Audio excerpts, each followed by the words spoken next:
You're now listening to Sound Talent Media. Check out more shows at soundtalentmedia.com. Hey, what's up, everyone? I'm Matt McGackie, the vocalist of Cryptopsy and the host of the Vox and Hops Metal Podcast, where I sit down with fellow metal musicians. We talk all about their lives and music while sharing killer craft beers. If you've ever wanted to sneak backstage and share a beer with one of your favorite musicians, well, Vox and Hops is the podcast for you. This week on the podcast, I dropped an amazing episode with Jason Nitz of Warforged and Spent Case. There's this episode and over 440 other ones to help you enjoy life, metal, and craft beer. So what are you waiting for? It's time to become a Vox and Hops head. Cheers! What is up, everybody? Welcome back to another episode of the podcast. Thank you so much for hanging out with me. I really appreciate it. Today, I'm talking to my dude, Tye Tyler, who you might know better as Shock the Fox. He has been posting content for quite a while, especially on the old Instagram, of his guitar builds. The man builds beautiful instruments out of beautiful wood, and he shows the whole process, which is really interesting because it's kind of a warts and all look at it, where I think a lot of people forget about that stuff.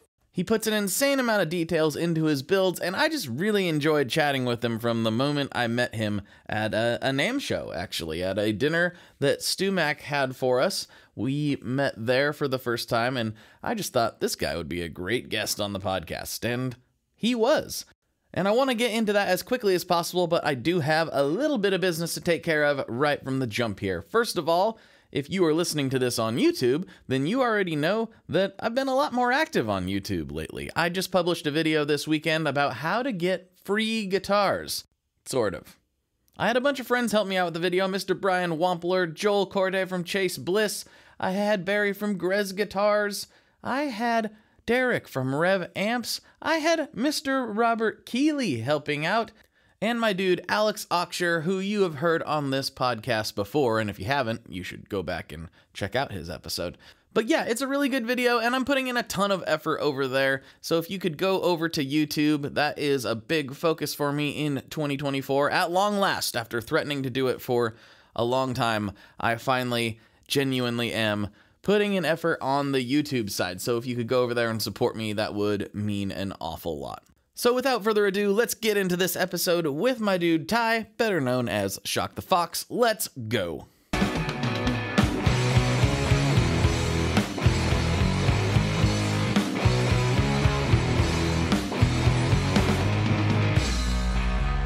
Hello everyone, welcome back to another episode of the Tone Mob Podcast, a show about guitar stuff, occasionally, sometimes. I'm your host, Blake Weiland, and with me today, I have none other than Tye Tyler, Shock the Fox. Just rad dude all around. I have been wanting to do this for a long time, so I'm glad we finally made it happen. Well, I mean, let's be honest. I didn't have any of this technical stuff, whether it be a camera or a microphone, which is kind of critical to these situations, as far as I know. You know, I'm not going to name any names, but I was talking with a very prominent YouTuber who has done more videos than I can even possibly imagine. And I was like, yeah, so here's the setup. Here's what works best. And here's what's going to sound the best. And they're like, can I just use my my phone? I'm like, you have millions of subscribers and you have the stuff. This is not that difficult. But sure, I guess if that's the best. The answer is yeah. Yeah. Yeah, I think you can, based on what I know. Yeah, you can, and there's nothing wrong with that, and I've done it a lot of times. I was just surprised with this particular individual. I'm like, okay, if that's what you want to do. I mean, we'll when we were talking about this first, I was like, man, I don't have this stuff, and you gave me some recommendations, and yeah, I went down to Best Buy, went to the open box section, and came back with everything that I needed, man. That works too. Now you'll be set up when you do a real podcast with a real podcaster in the future. You know. Well, I mean, I think today's the day, bro. This is the trial run for all this fancy stuff. Well, dude, I wanted to get you on because we met at NAMM 2023. At hanging out with our friends at Stu Mac at a dinner. Yeah. And that was my introduction to you and your content and everything that you do.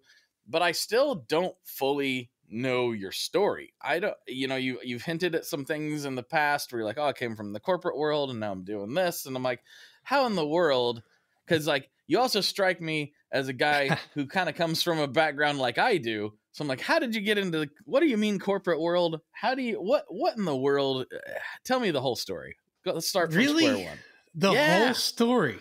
The whole story. God, I might have to come up with make up some stuff along the way here. The whole story. So, came from a small town, Western Pennsylvania, called Oil City. Oil City. All right. Oil City. It was then the former home of Quaker State, Pennzoil, and another oil company called Wolf's Head. So it was like the oil capital of the world, and it was in Pennsylvania.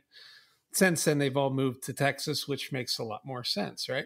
Sure. But back then, I grew up in this, it was even a small town then, and I grew up outside of the small town. Even back then, my father was a pretty handy dude. We built the fence, we built the deck, we did all that kinds of crap.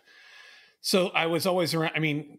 I was the youngest of three kids, so I always had to be the guy that either held the board and typically held it wrong, or grabbed the nails or the screws and typically did that incorrectly as well. My brother, he was in charge of things that actually had motors and stuff, and my sister just complained. But all that being said, I went to school in Philadelphia. I went to Temple University, went in with an architecture scholarship, and pissed that away inside of one semester after pissing off the dean. And so I was like, I didn't want my parents to pay for school, so I ended up being able to walk onto the baseball team and got a full ride to play baseball. Hey, that works. Yeah, luckily I was athletic enough to pull that off. So after school, just like even then, this was the early 90s. I was, looking for jobs, whatever. And by the way, while playing in college, playing baseball and doing other jobs to help pay bills, I also went out. I remember, I think it was my sophomore year, I got sick of dragging my drum set around, and I went down to 9th Street Jazz and Music in Philadelphia and traded in my drum set for an 86 Les Paul Custom. Ooh. That is, in fact, and it was like that I don't want to call it cherry red, like burgundy red color, but all gold hardware. And it actually had a stock fine-tuned tailpiece, which was really, really rad. Love that guitar. Biggest mistake I ever made is hawking that guitar so that I could pay to go to a buddy's wedding, which he ended up getting divorced.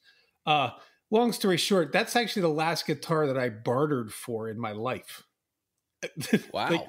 So I've never actually taken money out of my pocket and bought a guitar ever. Really? That was it. Yeah. My wife has, she has bought me an acoustic here and there. She bought me a Junker electric at one point, but yeah, that was the last guitar that I actually bartered for, if you will. So anyways, to digress, I went into, this is funny. I started working for a cell phone company out of college. It's a long story now that I think about it. And this is back when they were bag phones, really rad bag phones, the ones that looks like you could call in like an airstrike with. You know what I mean? Like, yeah. You gotta go like this. And right. So that like was the Gordon cool. Gecko in Wall Street, the big old, the gigantic things. Yeah. Mm-hmm. What was cool about that time is everyone told me like the only way to really make any money in this is you got to get into sales. And I'm like, God, how do I do that? So I figured it out, finally got into sales. About 6 months after getting into sales, that's when they broke down the sales commissions, where it used to be back then, there was 2 cell phone companies. There was like a Bell Atlantic and there was Cellular One. That was it.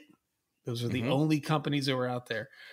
But the FCC decided this is a monopoly. They opened it up to everyone, like the T-Mobiles and the Verizons and everything that you see today, right? So that all ended, which means sales commissions went from a lot to nothing to like 1% of what they used to be overnight. So I was like, I got to get out of there. So I went to the 1% overnight. That's crazy. Oh yeah, no, it went from $300 for a cell phone activation that I would get a commission on to $3. That's bananas. It was pretty crazy. Yeah, it was pretty nuts. It's funny. I think about like that reminds me of that recent thing you were talking about with how prices have changed and evolved over the year for the guitar industry. Mm-hmm. Yeah, the cell phone industry, or how they haven't really that much. Yeah, yeah, pretty crazy. So, anyways, I did that for a while. That changed. Then I remember I was looking at, whether it be Forbes or something, and they listed out the most highly coveted jobs in the U.S. And it's something said pharmaceutical sales. I'm like, what the hell is this? I didn't know. Mm-hmm. But I put my application out there, and sure enough, I was lucky enough to land a job. And I did that for many years until eventually I got drugged into a corporate office. When you're good enough at something, they keep, what's the expression? They keep promoting you to your highest level of incompetence. Right. So I kept getting these jobs. And before I left, I was running learning and development for a pretty large pharma company, which is pretty cool. Had a team of maybe 70 plus people that I was responsible for, which is nuts looking back now. But I was clean shaven. I had a nice shaved head. I was really buttoned up.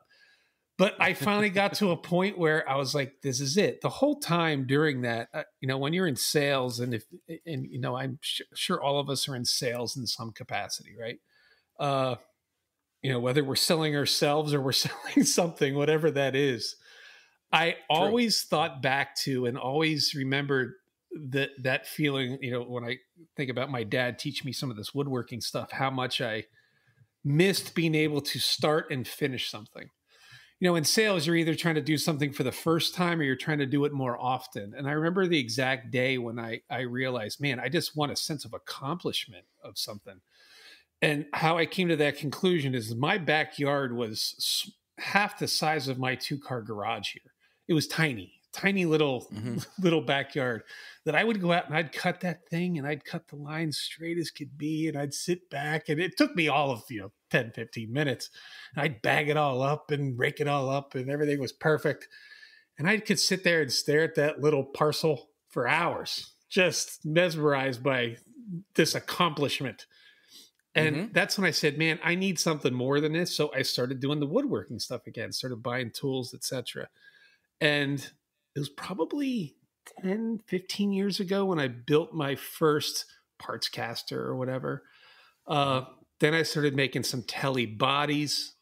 And I was actually even just giving them away. I was having a conversation with someone today that wants to get into building guitars. And I said, I would just tell you, just build 10, 15, 20 telly bodies. Just build them. Keep building them, give them away, do whatever hang them on your wall, turn them into a serving platter. It doesn't matter.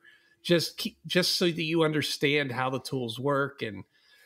And I did that for a while. Then finally I was like, you know what? I'm going to tackle a neck. That was the thing that I think any guitar builder is scared of. I tackled a neck and I got my first guitar done, and it's still sitting over there. And I often think, man, I should really rebuild that thing. But I'm like, no, it kind of tells the story of that's where it started. So fast forward 5 years ago, I was tired of the corporate world. I have twins that are now 13 and my oldest is 15, and they're going to be 14 and 16 this year, which is nuts. And they were young. 5 years ago, they were, they're a lot different than they are now, 10 and 8. And I had realized, even before I live in Chicago now, before here, I lived in Columbus, and I would fly back to New Jersey once a week, be there for a few days, come back home, work from home one of those days. But I traveled the country. Hell, I traveled the world. My company was out of Denmark at the time. But I realized that I saw my kids, if I was home during the week, a couple hours at night, and I'd see them on the weekends. That was it. And I hated it. I stinking hated it, man. So I was like, all right, talked to my wife briefly, and I said, I'm walking out. I'm done. I'm done with this. Are we good? And she's like, well, I got a good job. Pressure's on me. So now When that happened, I started building guitars, and I have spent every moment that I'm not being a husband or a father, and that means dropping kids off at school, picking them up, or making dinner and doing laundry, doing all that stuff, you know, that you got to do. Totally. I've been building guitars. That's all I stink and do. And it's funny. I had this conversation with someone else once. There's this expression of, you know, you're always looking for your 10,000 hours. There's research that says if you get 10,000 hours in doing something, you can consider yourself an expert. It goes back to what is it called? It's a book by Malcolm Gladwell called The Tipping Point. Mm-hmm. And he talks about, and he brings up the Beatles in this, where like a lot of, you know, when they had we had the British invasion or whatever, when the Beatles got here, a lot of people realized they already had their 10,000 hours in, man. They were playing clubs in Germany and stuff before they got here. And like, they were like around the clock playing clubs in Germany. Yeah. Constant. Like they had their time in. So when they got here and people saw these guys play, like, holy cow, they're amazing. They're great musicians, all this stuff. But they'd already done that. So I'm always on my quest for 10,000 hours, but I don't want to say where it's different, but I think this is true. Where it's different is building a guitar. You're 10,000. I mean, I haven't spent 10,000 hours doing fret jobs. That's the way that math works. You got to sit there and do fret jobs for 10,000 hours. I've been building guitars, and there's so many tasks. And I mean, whether you have or you haven't, anyone can look at a guitar and say, I mean, that's how to do that. Just imagine just routing out a body for 10,000 hours. Right. I mean, that's just cutting the body out. So the point is I'm on this quest of trying to get there, man. And I don't think I'm anywhere close, but you know, and oftentimes, you know, when I sell a guitar and I make a guitar for somebody that's, you know, popular or known, I'm like, man, it's this whole, what's that expression?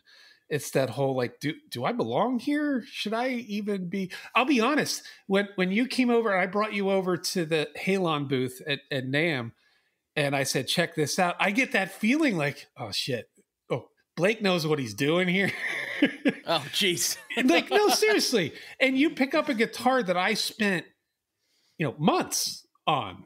And I'm like, this guy could pick this thing up and say, this is a turd. But I get that feeling, whether it's you or anyone that pick up one of my instruments. I'm like, what are they thinking? What did they think when they grabbed it? All the things that I think through. What did he think when he grabbed the neck? How's the action? Is it staying in like all these like weird things that you try to prevent or prepare for, and you're like, oh man, here's that moment. Like, honest to God, like you probably didn't even notice because you're looking at this guitar. I was like, all right, let me just look at his reaction. Let me see what he's touching. Let me see what he's doing. It's so weird, dude. But it's that constant sense of, I got to get better at this. I got to keep trying to do it. And I'll say this one last thing. I don't just consider the time, and I think we can all say this in whatever we do. I don't just consider the time that I spend in the workshop as like time building guitars. I mean, I don't know how many times at night where, I mean, it's every night for me, like where I'll go to sleep thinking, all right, what if I do this tomorrow, then I do that, or change this and change this approach. Like I consider that time working in a weird kind of way. You know what I mean? Like that's, absolutely. I'm logging hours. Like if it's running through my mind.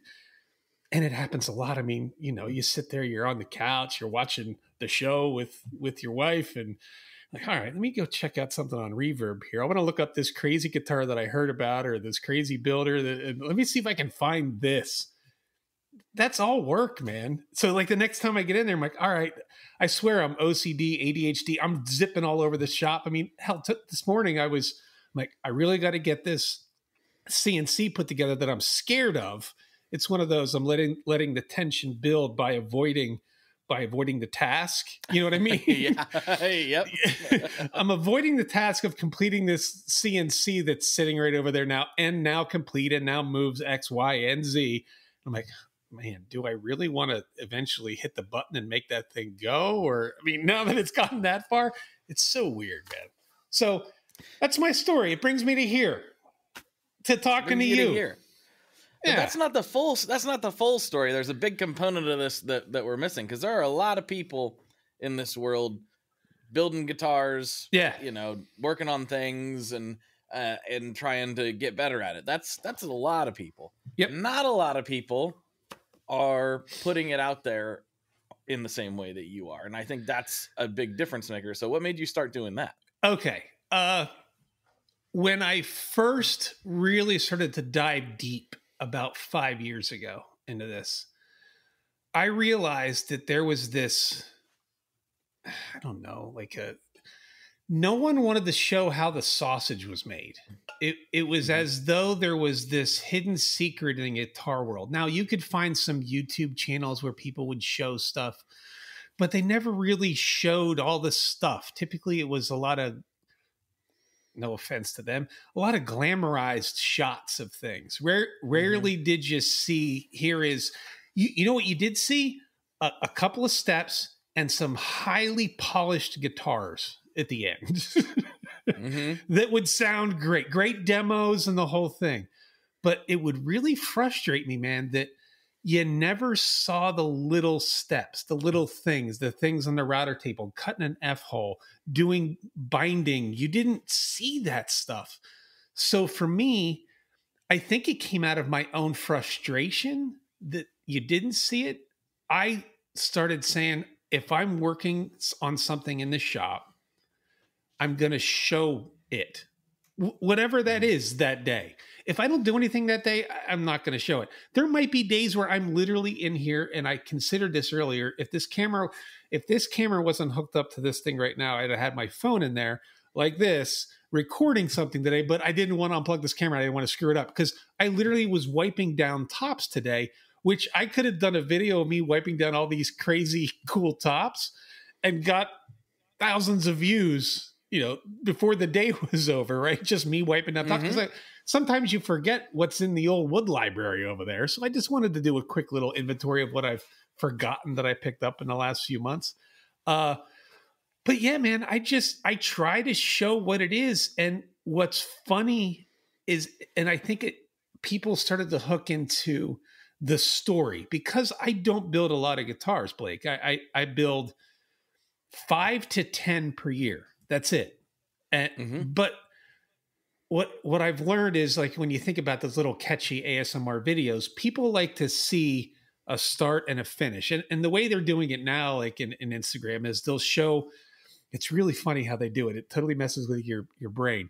They'll show the finished product, and then they show some of the steps to get to it. And at the end, you see the finished product. And people will keep watching these reels in a loop and a loop and a loop. And those are more views, right? View, because they keep seeing the start, the process, and then the end over and over and over again.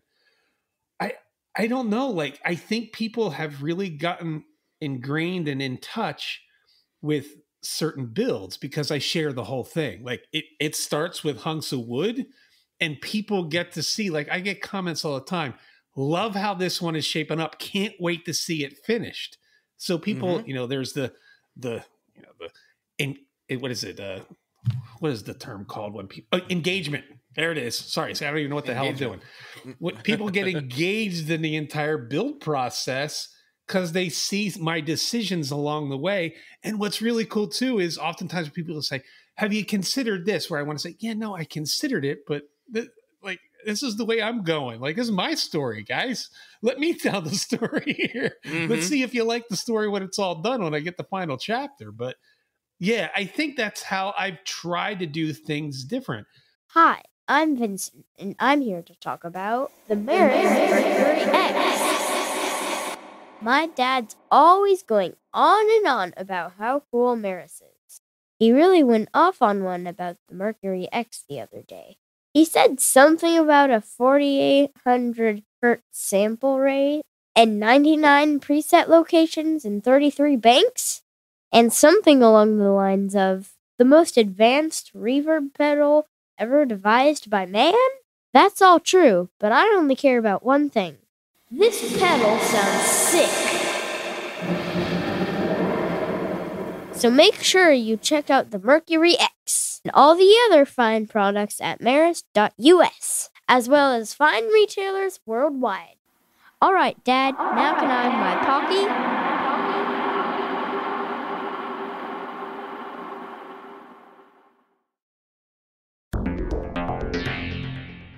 how exactly do artists get their music on Spotify, Apple Music, Deezer, Tidal, all these services? How in the world do you get your music there? Well, in the past, you had to use something called a record label. But these days, you can use DistroKid. DistroKid is the absolute easiest way to get your music up on streaming services, and it's the most affordable way to do so. Not only do plans start at $22.99 for the entire year, that's less than $2 a month, DistroKid also does not take a cut of your streaming revenue, unlike some other services out there. Even better if you sign up by going to tonemob.com/distrokid. That's tonemob.com/distrokid. One more time, that's tonemob.com/distrokid. You'll get 30% off. That's right, 30% off their already extremely reasonable prices. So go to tonemob.com/distrokid and get your music out there. I see a lot more people doing that now. A lot of builders. Heck, I talked to some builders at NAMM that are well-known builders where like they asked me my advice and I said, you do a great job of showing finished guitars. Show some of the steps in between. You want to really, if you want to make this, a platform, if you want to generalize it, work for you, you got to tell a story. You just can't keep saying here, just read the back of the book cover. People don't want to just read sometimes people want to read the book. You are not just selling book covers here, but I think that's what I do differently. I try to sell the book and the story as opposed to just the finished product, if that makes sense. It does make sense. Well, and it makes sense to people who are, I very much come at this entire job from a point of, I love guitars and I love music and I love it so much that I just had to figure out a way to turn it into a job because I'm obsessive like that. And so I'm not an expert at anything. I'm not even that good of a guitar player. I just love it. And I love seeing all the processes behind it. And I remember when we brought some people, when we first got our machines in the shop over there at Stringjoy, and we first got people kind of come in the door. I think it was at a NAMM thing. We had a little after party or something. And seeing the looks on people's faces when they see something as mundane to us as a string being wound. We do thousands of them every single day, right? Yeah. But most people have never seen that happen before. Yeah. And they engage with these things every day. They play their guitar every day. They love guitar just as much as I do. And this one little component of it, for those that really care, it does mean something. I would like to see how Halon makes his bridges and stuff. Yeah. Like, it's probably kind of boring to him. He's like, well, I just tap a hole here and I do, grind this and that. Like, but it's super interesting to those that are like not in the trenches. Yeah. Because it's not part of their, it's this thing that we all love so much, the sum of all the parts, the guitar. Yeah. But we don't fully understand everything that goes into it and how many moving pieces there are to actually create the instrument that we bang on and sweat all over. It's funny you say that. Like I get the question a lot. It's like, hey, would you like to wind your own pickups? My answer is, and it's very quick, absolutely not. I have no interest because I think about, that's an art, dude. Like that's a skill. The people that are really good at it are really good at it. And you and I both know there's good pickups and there's bad pickups. Just like anything, there's good guitars, there's bad guitars. So I work with Josh from Righteous Sound. I know you've had him on before. I love that dude. Good dude. Like if I have a pickup, even like when it comes to, it's funny when I'm working with someone, if I was working with you and you said, this is the kind of sound that I want, or you said, I want it to sound like Tony Iommi and at this era, I would give that information to the guy that's going to do that. Like, Josh, this is what Blake wants. Give him that. And that's typically, and what's interesting is when, there's been times when I'd say 90% of the time people know what they want their guitar to sound like. This is my dream guitar. This is a guitar that I've been thinking about for years. These are the woods that I want, and I don't know why I want them. I just do. And I want it to sound like this, and they have good reason for it. then there's that 10% of the time where someone will say, I just like humbuckers. They don't even know why, but that's cool. Right. Mm-hmm. Right. Because like, all right, I'm going to have a guy make you the sweetest set of humbuckers you ever heard. Because that, as an artist, there's nothing cooler. And I hate calling myself an artist, but I think I am. There's nothing cooler than someone saying, go. Here's the 2 or 3 things that I need. Every other decision is up to you. Boom. I'm gone. Mm-hmm. You know what I mean? Let me go. And normally when I get that kind of freedom, it's funny. Like, I swear the price goes down, like for the final build. Like if I get decision-making rights, prices get lower. I don't know. As opposed to someone describing this crazy, if I get to make 0 decisions, I'm not really into it all of a sudden, and prices go higher. So yeah, it's a movable needle. I've done that twice. My friend Adam at Satellite Amps inspired me years ago to do that. He talked about it on the podcast. He's like, yeah, I told whoever was building the guitar, I want it with P90s. Other than that, go hog wild. I've done that twice now. I did it with my millimetric baritone, which was actually the first millimetric baritone that he ever made. I said, That's I want awesome. this body shape. I would like it to be a baritone. I kind of like beefier necks. Yeah, I want it to be 890 at the first fret, 980 at the 12th. Go. I didn't even get that specific. I was just like, I like 50s Gibson necks. Go for it. And it turned out incredible. He'd made all the choices, and it's probably maybe a little bit easier for me to do that than maybe just average Joe Blow, because I'm constantly posting about things that I'm into. Yeah. So it's easy to be like, oh, well, he really doesn't like, strats that well, so we won't do a strat type thing. And so he did a great job. And then the other one is, you can actually see it there above my head. Yeah. My B.A. Ferguson Shirley. I did the same thing. I was like, I want this Shirley. Go for it.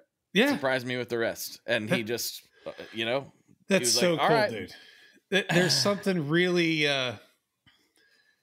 you really get into those builds. It's almost like you're building it for someone, but you're also building it for yourself. And what's funny is whenever I'm given those opportunities, typically at the end of it, I don't want to get rid of it either. Because I made so many cool decisions. Like, man, I really want to keep this one, but this really was for somebody else. That's happened quite a few times, actually. Well, what I tell people when obviously you have to trust the builder to do that. And unfortunately, I've in this industry, I would love to say that everyone's great, but not everyone is there yet. It's the same for any industry, dude. But yes, I agree. But if you find a builder that you're really confident in, then that's helpful too. Like that was Florian's first baritone, but I had played his guitars before. Mm-hmm. So, I had an idea, and also you can kind of tell if you know what you're looking for, even in photos, you can kind of tell if somebody knows what they're doing or not. Yeah, based on the finished product. Yeah. So I take that back. I hadn't played his guitars yet because it was still that early in his career, but I could tell by looking at them, and then I did play them while he was still building mine. That's how that worked out. I was trying to. It was several years ago. So you had signed the letter of intent, but yet as that was being developed, you're like, all right, let me just confirm that I made the right decision. he happened to be at a guitar show that I was at, and I was like, perfect. And I got to give him and talk about fretwork. Wow, that guy can do fretwork. It is unbelievable. That's why the first thing I mentioned when it comes to 10,000 hours, man, I'm always trying to get better at that. Most of those dudes, well, I shouldn't say most. It's funny. Whenever I talk to other builders that came through like the big shops, it seems like for like the first 5 years of their life, all they were doing is they weren't even sanding. They were just sitting there putting in frets. I don't even know if they were doing fret jobs yet at that point. I think they were just pressing them in. Yeah. You're just, but there's so many hours of just putting frets in that these dudes know what they're doing. It's funny, man. I think that's like the first step in the process. You're the fret guy. Get in there, fella. Get in there. Yeah. But what I tell people about if they have a builder they can trust and they really enjoy this person's work, they already know that. I say, please just do that, because it's the only time you're going to. What happened here? Yeah, you froze for a second. You said we're back. If you have a builder you could trust. Yeah, if you have a builder you can trust, or that you do trust, and you give them that freedom, when the guitar gets shipped to you, it's better than if you had spec'd it out or if you'd ordered it exactly like you wanted it, because it's the only time as an adult you truly get that Christmas morning feeling again, because you don't really know what's coming. You know something cool is coming, but you don't know exactly what it is. So it truly, until it shows up on your doorstep, you don't really know. And so you're opening the case and it's like, I'm like, oh, I feel like a little kid again, because I don't actually know what's in here. I gotta tell you, man, crazy. That is the payoff for me. I bet you most builders could probably say this, is that whenever I hate having to ship a guitar out, but that's 99% of the time. I always say, just do me one favor, just hit record on your phone. I just want to see you opening the thing, because I know what that feeling is like opening up something like that you're waiting for and you're excited. Just let me see what it looks like, man. I want to see the look on your face. I want to see, just like when you grabbed that J model that I made for NAMM. That to me is the payoff, dude. Like hearing it, that's a different payoff. But just that first visceral reaction, man, that's it for me. I'm good. Mm-hmm. Yeah. That's funny. Man. I will say this. It's pretty... I guess I'll sum it up this way. It's a weird business building guitars. And what I mean by that is this. There's this school of, there's one way to do it. Right? Sure. Okay. This is the way. If that way diverges that far away from the way Leo Fender wanted it done, then it's wrong. There's no black or white. It's wrong. Mm-hmm. And then there's like the folks, like the really like innovative builders that are trying to, and I don't think they're doing it to show off. Like they're just saying, let me just start first by throwing out all the rules. You know what I mean? So for me, I don't know, maybe I'll get to that point where I just want to throw out all the rules, but I was really lucky in the fact that no one taught me how to do any of this crap. You know what I mean? Like I literally figured it out. Now, maybe it goes back to the fact that for one semester I was an architecture student, and that was what my goal was in life, is that I wanted to be an architect. And I'm always thinking of design and the way things fit together. Maybe it's the fact that, a couple of years after that, I was taking engineering classes and understanding how things work. But really, like, I'll give you a couple of, for instances. It's, I don't know if this is, I can only trust the people to play my guitars. There's this thing with my guitars that people have told me that the notes just ring on forever. They sustain like crazy, whether it be a solid body or one of my semi-hollow bodies or even a hollow body. The notes just go on forever. And oftentimes I'll say, I think it's because, if I had to nail it down to one thing, is I think it's because of the way I do the tenons. Like the way I do my tenons, I don't do it the way, and I'm not saying this to say that the way Gibson did it was wrong. Gibson, if you look at their guitars, the tenon from the neck comes into the body, and then it just goes into the neck pickup, right? And that's as far as it goes. And that's because they could build the body, put it all together, and then cut out that tenon. Well, the way I do it is, I call it a deep sandwich tenon.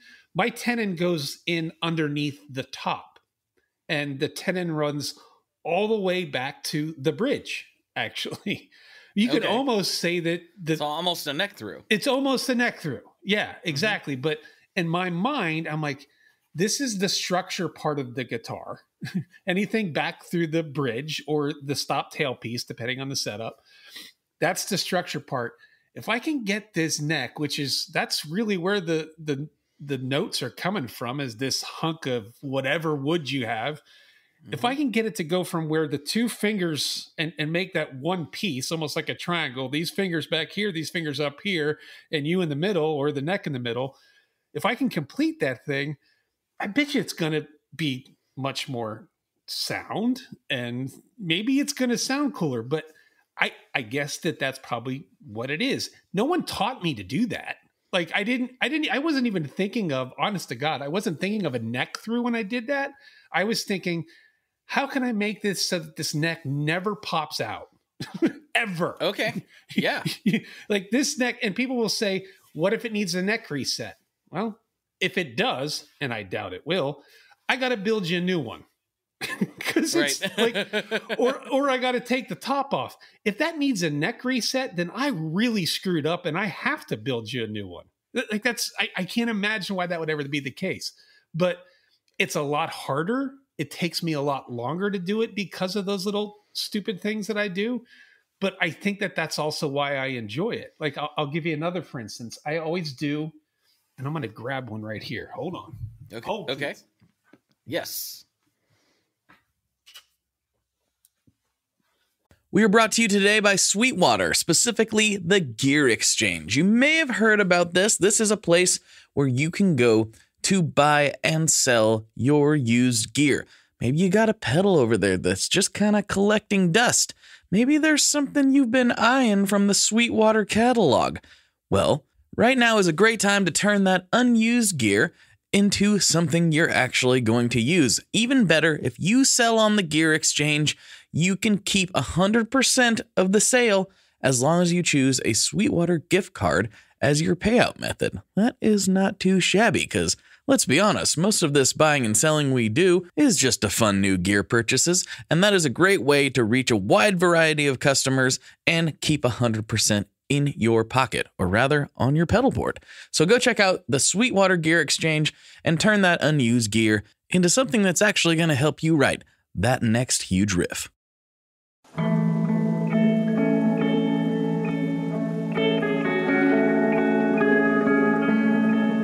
Hello there. I'd like to introduce you to your new best friend, the Chase Bliss Audio Lossy. Lossy is a collaboration between Chase Bliss and Goodhertz. And it's meant to give you some control over those weird digital artifacts that come with very compressed audio. You're hearing it right now. All the changes that are taking place are strictly coming from my playing dynamics. I'm just interacting with the pedal and letting it do its thing. In some true stereo goodness. If you'd like some more details about Lossy, I'd invite you to head over to chaseblinssaudio.com. I think you're going to like what you find. Hey, this is Steve Choi, host of the Musicians Guild podcast, part of the Sound Talent Media podcast network. Within the four walls of the Musicians Guild, we'll be discussing the habits, idiosyncrasies, experiences, and general psychology of my friends and peers, all involved with music in various capacities. Listen and subscribe at soundtalentmedia.com.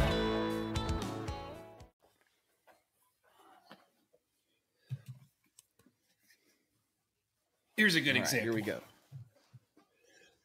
Like I try to do like these stacked heels on the neck. Yeah. And I didn't ever see that before. Like normally, the thing nowadays or for the last 5 years is everything has to be blended and smooth and all that jazz in this area. For me, I was like, man, this is so far up. First of all, that's the 24th fret. If you need more access than what that's giving you, and it feels cool and it looks cool, and it's a part of that artistic representation, you know what I mean? For me, like that's why I make some of those decisions. Would it have been easier for me just to jam the neck in there and then sculpt it out? Yep. But I don't want to do that, man. Like, I enjoy I guess like if I get one comment more consistently than any other on anything on Instagram, it's that you're really into the details. And I am, man. Like the details are where I live. Like that's You put details in where nobody's ever even going to be able to see them. Well, it's funny you say that. Like I'll often put Easter eggs in there and things like that. That you're right. Like there's things that I do inside of the guitar that Bo Hannum, he does a lot of ukuleles and acoustics. He's a builder. I think he's originally from Australia, if I'm not mistaken. But this dude made a great comment once. He said the inside of the guitar is only for the luthier's hands, anyways. He said, so the owner doesn't, he goes, the owner shouldn't be in those places the owner of the guitar should never be in those places where only a luthier's hand should touch, which I thought was a great expression and a great way of looking at it. And he's right. So I really think that I do those details as a test for me. And also as a way for that owner to know they're in there. All you got to do is go back and look through my Instagram things to say, oh yeah, that's in there and I'll never be able to see it. No, you're right. You'll never be able to see that. It's in there though. You know, it's in there. Right. It's funny. I do that all the time. It's funny talking about neck reset when people are like, oh, what if you have to do a neck reset? I'm like, okay, I know that neck resets are a thing. Obviously. A lot of people make a decent living doing neck resets. I'm not saying that it doesn't happen, but I am saying that I've got like 20 something guitars and I've been playing for, my entire life almost. And I've never had to have a neck reset done on a single one of them. Dude, so. Yeah. Oftentimes when I see neck resets, like I'll see it on a 1938 Martin or something, you know what I mean? Right. Where it makes sense. Like I'll give you a great example. I bought a couple years ago, an old 1981 Gretsch Husk. Now, this was after Chet Atkins had left Gretsch. I think the guitar used to be called the Country Gentleman, if I'm not mistaken. Then after he left Gretsch, maybe he went to Gibson, not really sure. He took the Country Gentleman name with him when he left Gretsch. So it ended up becoming the Southern Belle. So I've got this 1981 Husk. Where is it? It's right up there. Can you see it? Oh, I see it. Yep. Somewhere up there. So I bought this thing and it has never it's not finished. It basically came out of a factory where you could see where they did the grain fill or sealed up where things were not supposed to be. And it's ugly as hell. And I can't wait. First thing I want to do is I want to pop the fretboard off. Now I'm going to put the little thumbnail inlays back on there, but I want to pop the fretboard off and take the truss rod out because the way Gretsch truss rod adjustments, there's a hole in the back of the neck, and that's how you would just an awful design, man.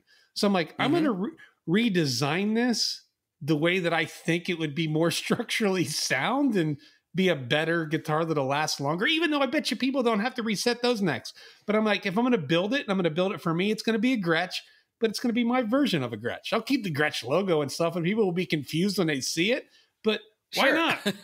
I got a 1981 Husk that I can do anything I want with because it's a blank slate. So I'm going to go do something nutty with it.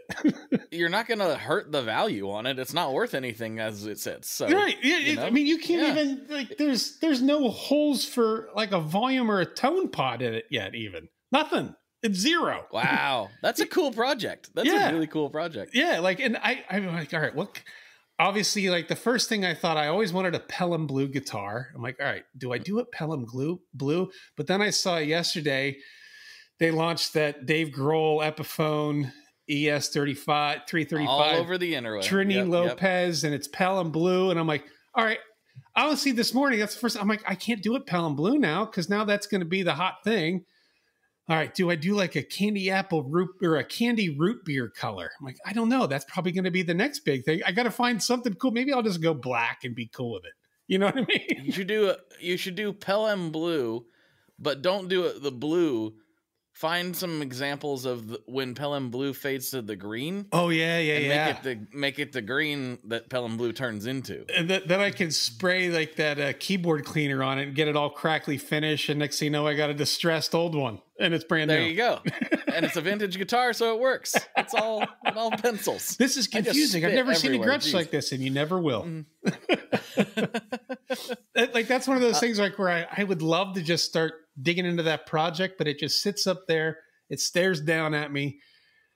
And someday I'll get to it. It's like, I don't know when that day is. Come on, Tye. Come on, Tye. Fix me up. I'm ready. I'm ready. I always wanted one, and I couldn't believe I found this thing that was actually a husk that's a blank slate. So cool. And like it came out of like the Gretsch family, which is even awesome. So I'd love to find something like that and send it to somebody like you. Like that'd be such a cool thing. Just a rad project. I'm so stoked about it. Ugh. That's so cool. Now you got me excited for it. You meant we were talking about like doing the neck resets and like problems and stuff, and this ties into something you were saying earlier, where some builders will be like, "Hey, Leo Fender didn't do it that way, therefore it's wrong." I'm here to tell you, Leo was undeniably a genius. Yep. Right? He really was way ahead of the curve. But let's be honest, he didn't do everything 100% right, because if he did, he would never have put the truss rod adjustment in the heel of the vintage guitars, because that is the wrong place to put it objectively. Okay. Yep. That is not the place to put. You shouldn't have to take the neck off to do a truss rod adjustment. That is not the proper place to put it. I'm ranting now. But, it's funny. Like I look at a lot of these guitars that I've always thought were cool. Like you know, I'm probably one of the last people that still dig a really rad old Telly. I still dig like the Gibson Les Pauls in the 80s that weren't as popular as a lot of the other ones, right? Because I had one. And I look at how these things were built. And even like I build like my version of an Explorer at one point. Mm-hmm. And you know, I of course I even bought like plans from somewhere. I'm like, let me just see how they did this thing. And you realize pretty quickly, like the more you do this, I think it was less about building things. This is going to sound like I'm attacking, but I'm not. I think it was less about building things the way that those builders would love to if they were given free reign at the factory. And I think it was more about building things because of materials that they had, or the size of materials, or the way the machining was set up for you know, reproduction of the same thing over and over and over again. There's no reason, and I mentioned it before with the tenon, there's no reason the tenon in those necks should only go that far. There's no reason that Gibson, you had a conversation about the volute at one point. There's no reason that there shouldn't be a volute behind the nut, like to help protect that. If there were a volute behind, there'd be no neck breaks. I believe that in my heart. There wouldn't be neck breaks on these steep angle headstocks and Gibsons if they had You saw even in that video I made, though, and for the listeners, you can go to my Instagram or YouTube. I'm talking about why there's no volutes and link right up here. There's a link, wherever it is. There's a link right up here to it. You'll see it. Yeah. There's no reason for it. But even in that, there were some builders that I very much admired that were disagreeing. Yes. They're like, no, we don't need a volute. And I'm just like, technically, obviously you don't need it, because millions of guitars have been produced without it. Yeah. And on Fender style things where things are more straight, you obviously don't really need one there either. That doesn't make any sense. But if you want that headstock angle, and there's reasons to want that headstock angle, then you should probably have some reinforcement there. I mean, why not? Yeah. What's it going to hurt? Yeah. Like, and I often say, like, to me, there's a lot of real practical reasons to have a volute. But to me, my convincing attribute of the volute is at the end of the show, when you're holding the guitar up like this, like to the crowd, it's the perfect handle to make sure the guitar doesn't slide out of your hand as you're celebrating at the end of the show. Absolutely. The volute is perfect for that. And for that moment alone, it deserves to be part of the guitar world, in my opinion. 100%. 100%. And I say that, I'm saying all this, I only have one guitar with one. Oh, that's fine. I'm not sitting here like saying it's the end all be all of whether or not I will buy a guitar or not. Yeah. But some people get so mad about it. And when Gibson, I remember like reading about when Gibson introduced it to try to prevent the headstock breaks, because people were complaining about the headstock breaks. And people were like, that's not how a Gibson's supposed to be made, though. Like, geez, what do you want? Do you want? I found with Gibson in particular. Now, admittedly, I have more Gibsons than I have anything else. I like Gibsons. I understand where, you know, sometimes they do things that I don't agree with. Yada yada yada. Point is, I still love Gibsons. Yeah, but Gibson cannot do anything.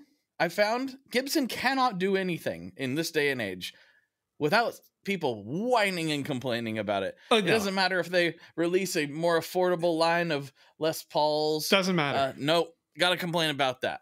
They're not cheap enough. Like, well, you try to build a guitar in the United States and tell me how you can actually run a business and not lose money at some point. It's very difficult. I said this before, and we talked about this briefly before we even started, or whenever we talked last.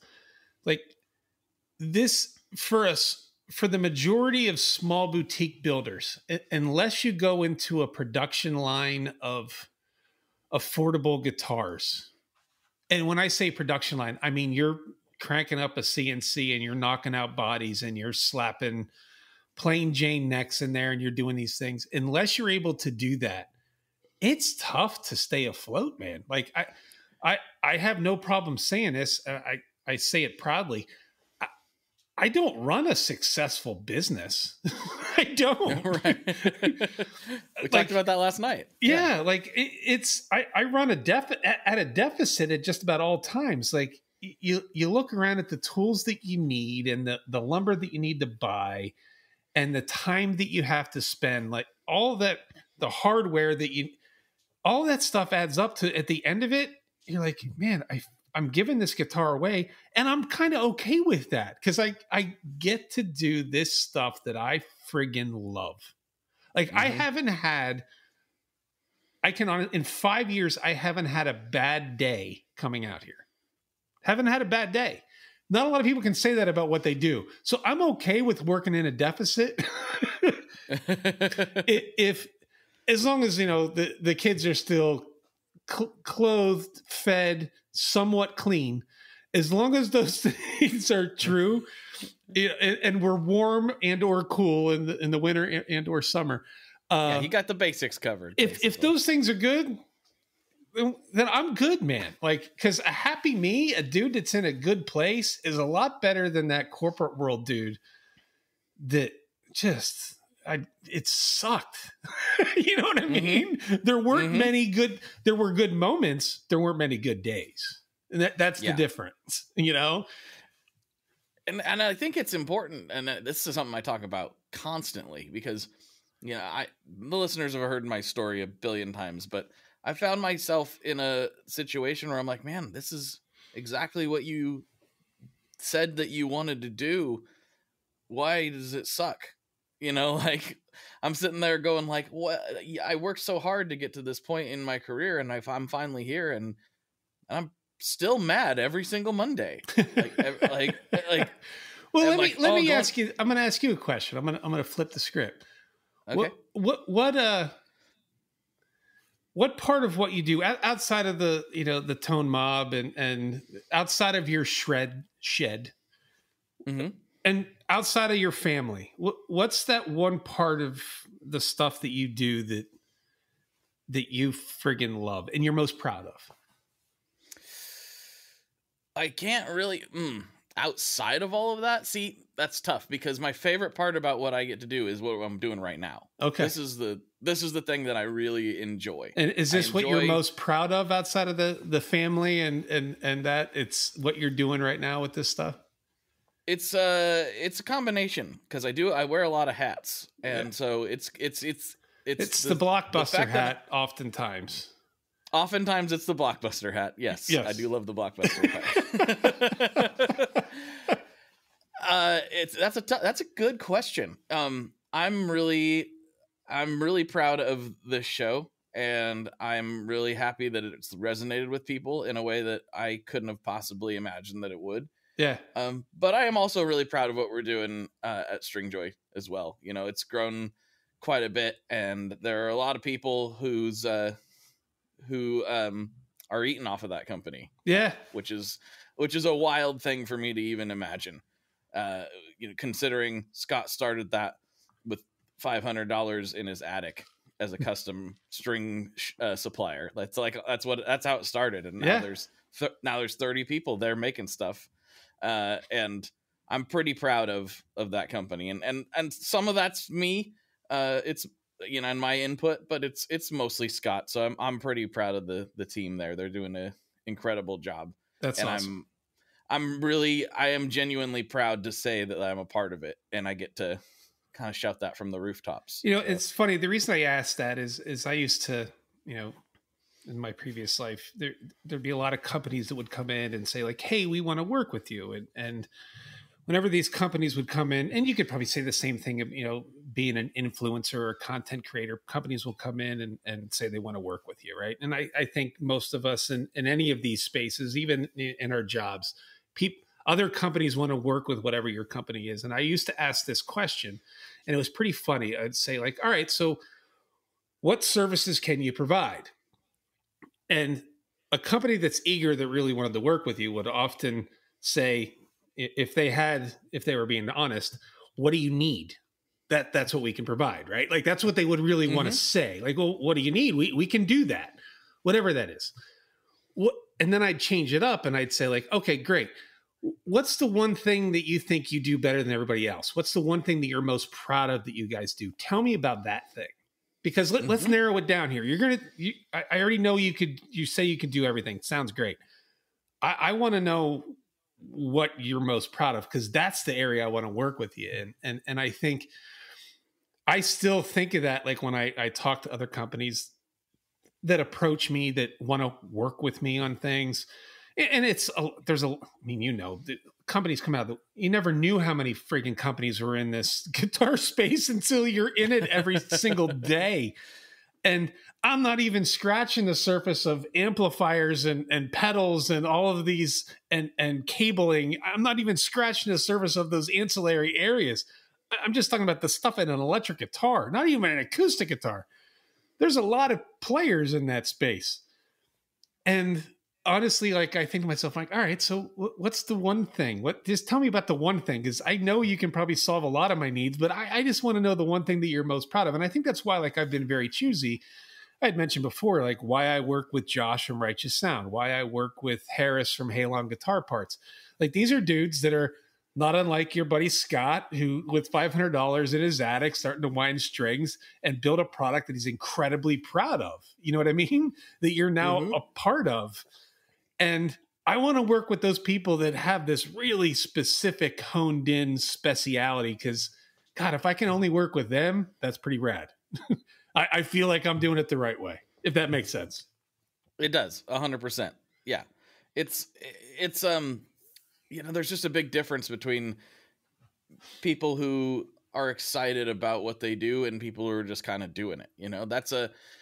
There's nothing wrong with you don't have to be just thrilled all the time with every, nobody's excited about filing TPS reports or whatever. Like that's lame. But in general, if you can be excited about what you're doing, on the whole, I think that's an important thing. And that's one thing we've had to kind of struggle with a little bit as the company has grown, is like, oh man, we have to be like slightly less of a pirate ship than we have been for all these years. And so like kind of transforming into, a little bit more process driven and a little more efficient with things. More TPS reports. More TPS reports, unfortunately, but then you start seeing why that stuff's important, because without some of that, you got to be careful. There's a balance. I worked for one of the largest corporations on the planet for a while, and it was dumb. Well said, sir. The amount of stuff you had to do to just get a freaking bolt sometimes was just absurd. So you don't want to get there, but you start to see like, because you can't have your finger on every nut and bolt in the place at all times at some point, you start to realize why you need some of that stuff in place in order to make sure things start, spinning the right way. You need controls, my friend. Yes, sir. Yes, sir. That's Well, great. look at the time. We're getting close to the end of the main episode here, and I want to get into Patreon and get real weird with it. So we got to have some time for that. But before I do, I got the classic questions I like to wrap this up with, and I also like to give the guests a chance to take the stage. Shout out anybody you want to shout out, plug anything you want to plug, say anything you want to say. The floor is yours right now, good sir. Right this second? Right this second. Yeah, I don't know, man. I if I was to give people a plug, I think I've already done it, and I try to. I'm not much of a plug guy. I work with just a few companies. You had mentioned StewMac in the beginning. That's where you and I met. I work with them. I use a lot of their stuff.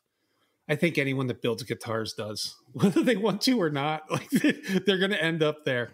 They provide my fidget spinner for this podcast. I've got one of those. It's in the case right here. Yes. Yep. Every guitar player needs the StewMac screwdriver set. It's so true. To tell you. Absolutely. It's the few people that I've worked with. It's excuse me, I'm dying. It's Josh from Righteous Sound. I mentioned him. It's Harris from Halon. I'm dying. Sorry, Don't Harris. die on me. Oh no, he's going down, folks. I'm back. The H2O. Hydrate. Harris from Halon. I mean, outside of that, it's like Derek Kimball from Kimball Hardwoods. I don't know if you got a chance to meet him at NAMM, but just a great dude. He finds like the craziest, coolest figured woods. And I think that's really my love for getting into guitars, because I get to try to find the craziest woods that I can find. And he does that for me. And it's the people that I'd say, well, my wife, obviously, but because I couldn't do this without her paying the bills. But I think it's the people that actually own the guitars, not because they bought them, dude. Like, I don't want it to sound like that. It's because people trusted me to build something that they've always dreamt of. It's not, you know this. It's, even if you're getting a cheap guitar, they're not cheap these days, dude. Like, what is that Epiphone Dave Grohl thing? I think it's targeted like $1,500 if I'm not mistaken. It's just 12 or 15, somewhere in that ballpark. Yeah, over $1,000. I mean, over $1,000. That's a lot of money. I don't care. I mean, hell, I bought my first car, 69 VW Bug, for $200. It was on blocks, for crying out loud. So, and prices have gone up on those things, but I don't know. I think the people that have trusted me, and there's quite a few of them out there now, to build them a guitar that they always dreamt of. Like, I think that's pretty cool. That's the stuff that motivates me, like to do those kinds of things. So yeah, that's it. And you know what else? I will throw this in there too. The genuine dudes in this industry, and I think you know who I mean, like a dude like you, like you can tell one from the other. The people, like, I go to NAMM, like I showed up this year at NAMM. I had 3 guitars that were already sold. I dropped off those guitars, and I got to just go around and hang out and meet people. And I'm not much of I'm more of an introvert than anything, but getting to meet some of these people that are like-minded, holy cow. Like, there's a lot of good dudes in the industry, but there's also not. But the good dudes, we know who they are. And that's pretty cool, man. Like, I thank them for doing this, because I think a lot of them are also just trying to keep the lights on and trying to do shit that they love. You know what I mean? 100%. So, yeah. Yep. Hey, one thing real quick. Tye forgot to mention something he does on his Patreon, and he talked about it on the Patreon episode for this podcast. And I wanted to make sure you guys all knew about it, because it's pretty cool. So I'm cutting it in right here. Okay. I think we're ready to rock. Welcome to the Patreon section of the podcast. How you doing? Good. Are we going to do oh yeah, I forgot to mention, or are we going to do that later? Yeah, do that. Go ahead. You forgot to tell me something. I did. So, and it's pretty cool that this is for the Patreon members. I forgot to even mention, because I'm terrible at advertising. I have a Patreon too. And what we do is there's 2 different levels. One level, I think it's $5 a month. We just get on monthly calls. Part of that call is we're designing a guitar, like out of my shapes, picking woods and et cetera, et cetera. Cool. And for the $10 members, they actually get, so many tickets for how long they're in for the course of the year. where they get a chance to win that guitar that we design and I'll build throughout the course of the year. So it's my little way of just designing something with the Patreon members. And then if you hang in there and you give a little input, you might actually get a guitar that you dig at the end of it, which I love giving stuff like that away anyway. So it's, it'll be a fun thing. So anyways, that's super, super cool. That's my plug. Cool. I'll make sure and snip that out, and we'll put that into the main episode as well. Because awesome, that is pretty unique and pretty cool. Yeah. All right, and we're punching back to wrap up the main episode right here. All right, man. Here we go. Final questions. Yep. First one. What is your favorite Boss pedal? Oh, Is the Supra Distortion a Boss pedal? If I'm not mistaken, it's not. Wait, that's a DoD. Yeah, all right. I want that to be my favorite because I think I had this conversation with you. Can I make that my favorite? No, we got to get Boss. Come on, give me something Boss. Anything Boss. I've got an old. The Supra Distortion is a lot of fun. It's the best. It's the best pedal. Yeah. I think it's the first one I bought, and it's still my favorite. Man, is it boring to say that the old Boss tuner that I have is probably my favorite? It's the number one most every time, not every time, but it's the most popular answer to that question is the tuner. Yeah, like I think that was the first tuner that I had too, and it's old and trusty and reliable. I even have another tuner sitting back here somewhere that I've got the old strobe stomper that I still think I used the Boss, which is funny. All right, what's the next classic question? For a reason. Next question. What is your favorite kind of pizza? Favorite kind of pizza? I'm going to say margarita. It's boring, but like a traditional margarita with like the real basil on there and the big globs of mozzarella. Ooh, yeah, that's the one that gets me. That's one of the ones where I can house a pizza. Yeah. As long as you were looking for a flavor, not necessarily a place that produces pizza. If you're not looking for a pizza place, I'd say margarita. Okay. Well, pizza place. Let's go there too. We can get specific. Pizza place. There's a place in Philadelphia called Frank's Pizza where the slices are as big as your head. And they're amazing. And it's even got like the crust has like a little bit of a cinnamon taste to it, which sounds weird. Interesting. Sounds weird, but it really makes sense. And if you go right across the street from there, there's this place called Jim's Steaks where, and this, you can see videos of this online, where you take the slice from Frank's and you go across the street to Jim's and you wrap up the cheesesteak in the slice of pizza. Oh, jeez. Yeah. And then you house the whole thing. It's great at like 3 a.m. Just saying. Yeah. That sounds great at 3 a.m. Oh man, I could do that. That sounds good. Yeah, it's not. If you're wearing a white shirt, wasn't a good decision. Just saying.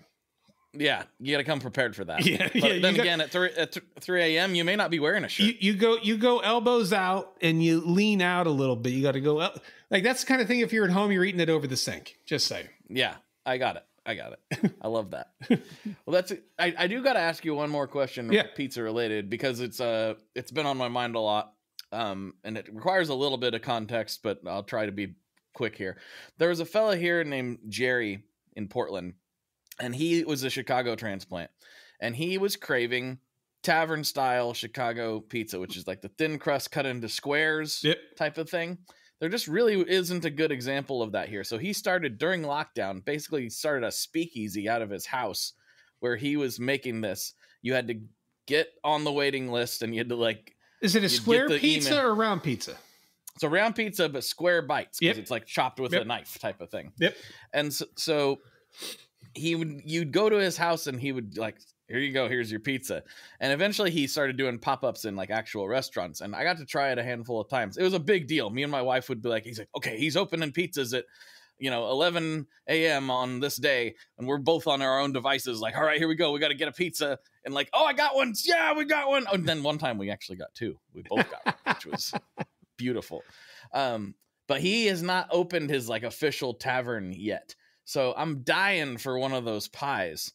And I'm just curious, is there a classic, like Chicago place that these are based on. You know, it's not the big thick. Yeah, you no, know, I know what you mean. So I've seen it, I've had it, I've eaten it, but like it's funny. Like a lot of the Chicago pizza places, yes, they always have the Chicago deep dish, right? Then they have the ones that they'll call it like more of a thin. Then they'll cut it like that, and it'll be the thin crust. It's cut like that, the tavern style, whatever. It's funny when I think of like a pizza that's cut like that, I think more Detroit style, which is in between the thin crust and the thick crust, which is funny. Right. I think more Detroit style pizza. I, for one, am a New York style pizza guy. Like I've always, me too. Typically, yeah. Like that's kind of my sweet spot. Like if I can't fold it over and let the grease drip out of the end of the triangle, you know, just to shake a little bit of that off before I decide to get into it, feel a little healthier about myself. Yeah, but yeah, I've eaten it. I don't know if there's one place that, I mean, I couldn't recommend one place and would say this is the place to go get that kind of pizza. It's just like, it's even like the deep dish, man. Like you go to any of those places, you're going to go in, you're going to wait 45 minutes to an hour before the pizza shows up anyways, those deep dishes. And by the time you have to eat one or two pieces, you're full anyways, because you knock back a bunch of fries and everything beforehand. So yeah. Right. It's like eating a loaf of bread. It is. It's a serious endeavor. I will get to Chicago one day, but like that's my wife and I are big fans of what Jerry did. We're like, that pizza is different than anything we've ever had and absolutely incredible. And so I love New York style is normally my go-to, or New York or Italian, like wood fired. I love all that too. But man, that weird little cracker crust and all that. Oh, I'm just getting hungry just thinking about it. Well, you can order a Little Caesars tonight with the square cut, and you're going to be really disappointed, but it'll make you really respect Jerry all that much more. I'm just saying. I actually did that in my desperation, like 3 months ago. I was like, I'm just going to I'll just get that. And then maybe it'll kind of scratch. I'm like, no, this just makes me want it more. That's funny. Yeah. It's good to test yourself like that. Just to it's just like one of my favorite things is meatloaf, but I only get it on my birthday because if I could eat meatloaf every week, you know, and I wouldn't like it anymore. So yeah. That is true. That is true. Sometimes absence makes the heart grow fonder. Yes, it does.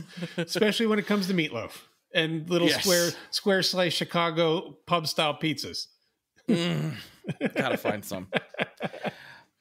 Well, dude, thank you so much for hanging out. Let's see what kind of shenanigans we can get into on Patreon. Does that work for you? Yeah. Yeah. Let's do it. All right. Cool.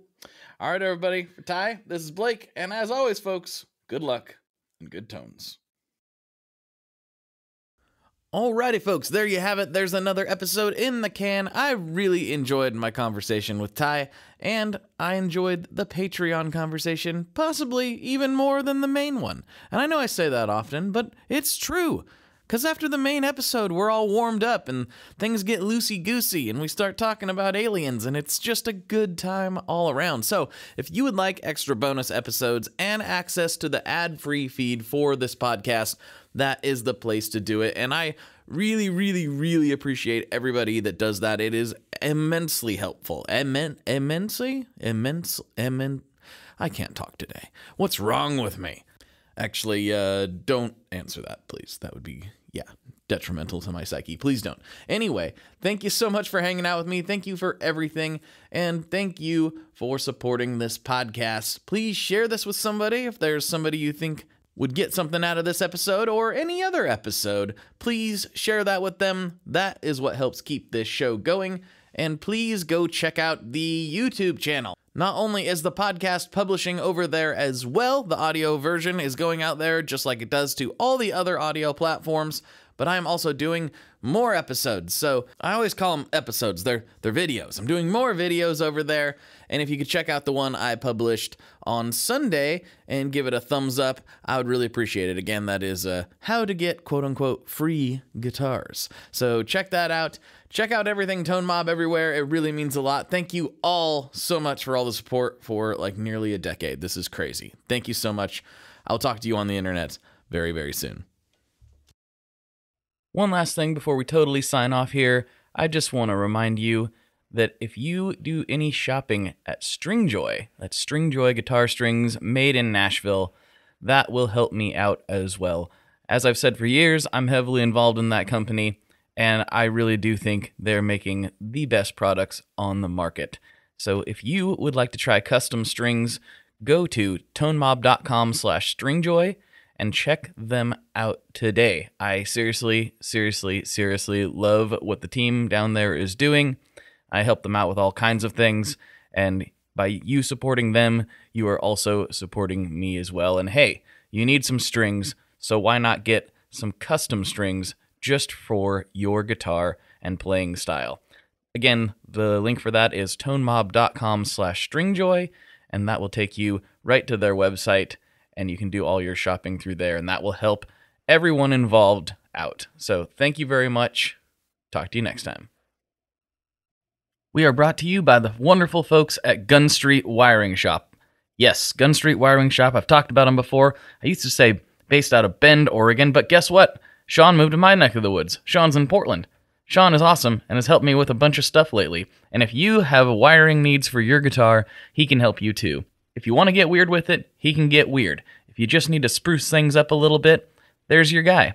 He takes all the guesswork out of doing your guitar wiring, and he makes it simple, and his customer service is top-notch, and I can't say enough good things about Gun Street as a company. I really respect Sean and what he's all about, and the product is top-notch. I've got 3 different guitars that now have Gun Street harnesses in them, and I could not be happier. So go to gunstreetwiringshop.com and check them out.